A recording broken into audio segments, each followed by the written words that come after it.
It's great to be here. I want to acknowledge all the political and the church leaders here today.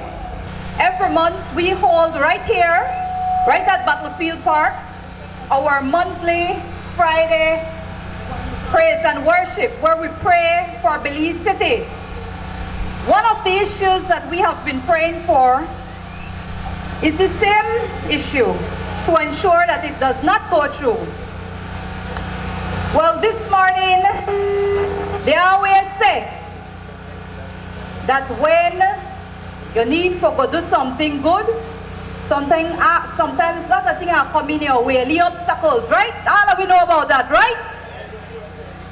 Well, this morning I get up and I had a terrible cramp right from my right side. And I said, shoot, I wonder if the panades where I eat last night. I couldn't get up, could not get up. I tried excruciating pain, could not get up. I said, oh boy, gosh, I have to go and do the welcome. I will be here this morning. I will be here to welcome you. So I have my little baby Kelvin right next to me, asleep. I said, oh boy, I said, I have to still take care and make sure I bathe Kelvin and get her ready too, but I got this terrible pain, I can't get up.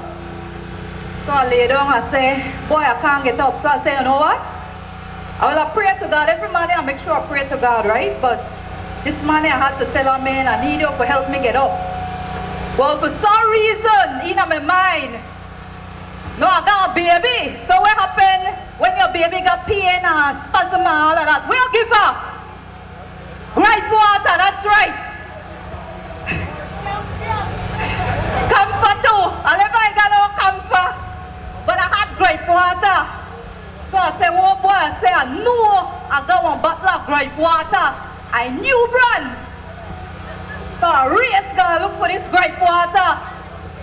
And there I found it, one new brand grape water, because for all you mothers and parents who don't know, they say, after 14 days that you open one bottle of grape water, you discard it afterwards.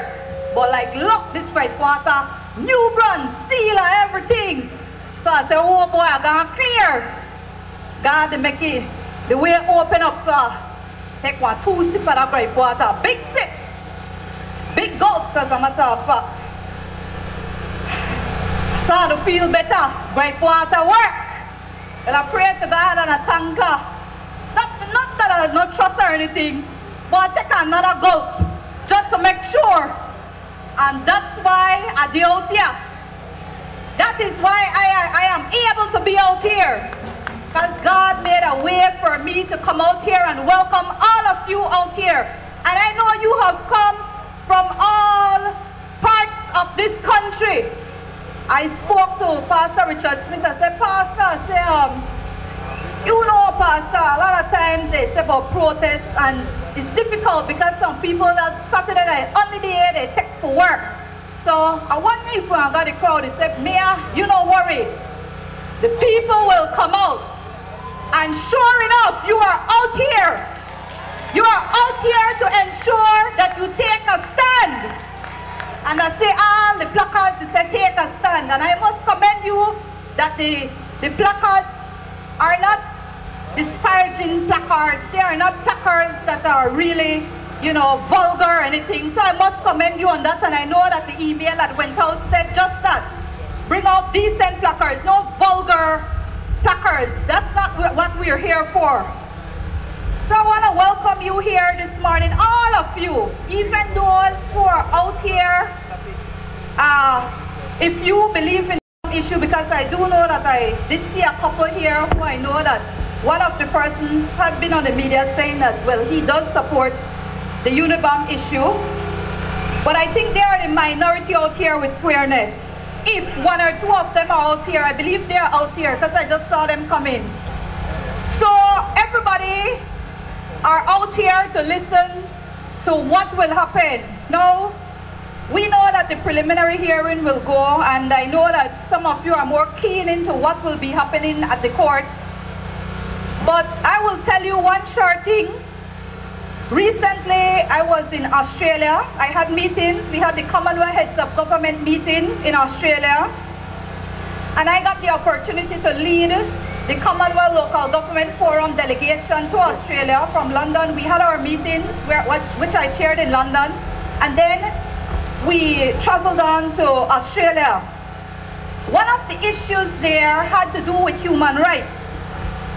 Now, for some of you here, you may have already heard this because you were out here when I first mentioned it at our monthly Battlefield Park Praise and Worship. And one of the issues when I got there in the policy documents had to do with human rights. So it spoke about human rights. Now anybody here would have said, "Wanna support human rights, right?" Make us see a round of applause, or make us see on the hand come up who all support human rights. Now I think just about all the way when we throw out the word human rights, it's automatic that we say, you know what? People should have their human rights. Now when I read the policy documents, you know, another small, I say, make I read what this is about. So I read it, but what it was about ensuring that one of the issues, because they kind of muddy the waters, they mix it up together. They mixed up the way how we mix free rice and beans. Alright? It wasn't about, okay, atrocities, ensuring that there's no atrocities in terms of, you know, murders in a country or so forth. It had nothing to do with that.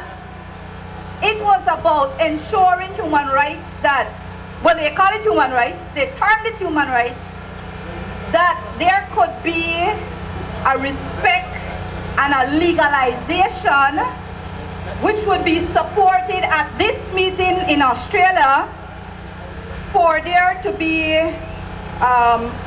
the homosexual agenda would go through, in terms of they would be able to have the approval by these Commonwealth governments. Our 54 Commonwealth nations would have gone ahead in the meeting that transpired prior to the meetings of all the heads of government. They have a foreign affairs meeting where the ministers up there, well, I got to sit in that because I was the head of the Commonwealth Local Government Forum delegation. So I got to sit in there and be able to observe how these people spoke, what they spoke about, what they discussed. Well, this issue was brought up. We had the chair is Australia. They were the one who hosted it. And we noted that as they brought up this issue,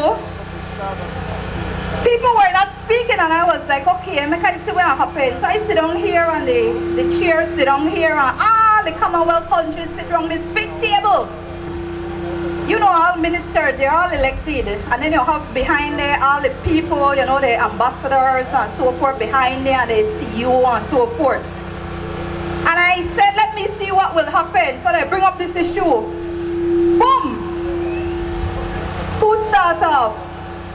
Well, in country, as a matter of fact, that I had just visited earlier this year, I believe in February, the Maldives. They had gone to lead a Commonwealth delegation in terms of their first an observer team to watch their local governments, their first local government election. So I was curious. I said, what do you say? Make us see what Maldives and say. Boom, Maldives say all their things very diplomatically, you know, but firm. They don't support it. They don't feel it should go through. So I say, all right, make us see how this is going. A small country, you got big countries around there. I mean, you got big countries. You got England, you got Australia, you got New Zealand, you got Canada, and so forth. Right, wrong? No, no, no, no, no, no. So the poor chair try to intervene. Now he from a big country in support of it. But a big country come and knock there. South Africa. No, you everybody will know. These countries know South Africa huge. So you know South Africa sometimes, well, they do have wealth. A lot of times they seek assistance, they seek world aid. So the other African countries come, one after the other, they speak against it and say, all right.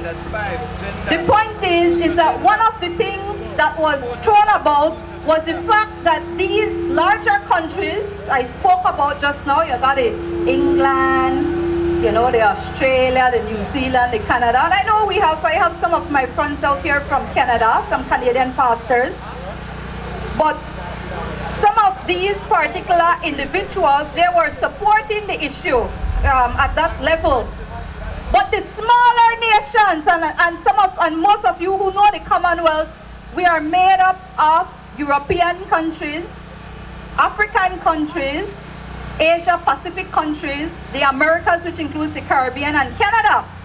But the majority of these countries are smaller countries. And a lot of times we need aid. We need world aid. We need assistance for carry out programs. So you know, think when one big country they say, well, they dangle that if you're not support, you know, you think these small countries. Well, I want to tell you that these countries went ahead, and it's because of these countries that particular policy, that particular push was not endorsed at this year's Commonwealth Heads of Government meeting held in Perth, Australia.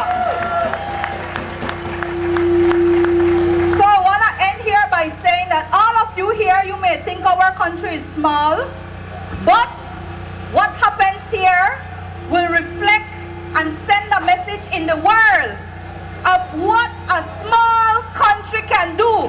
So do your part to continue to take a stand. With that I say welcome to all of you. May these proceedings go as they should, with the calmness and with the love of Jesus Christ. Thank you very much, and may God continue to bless all of you.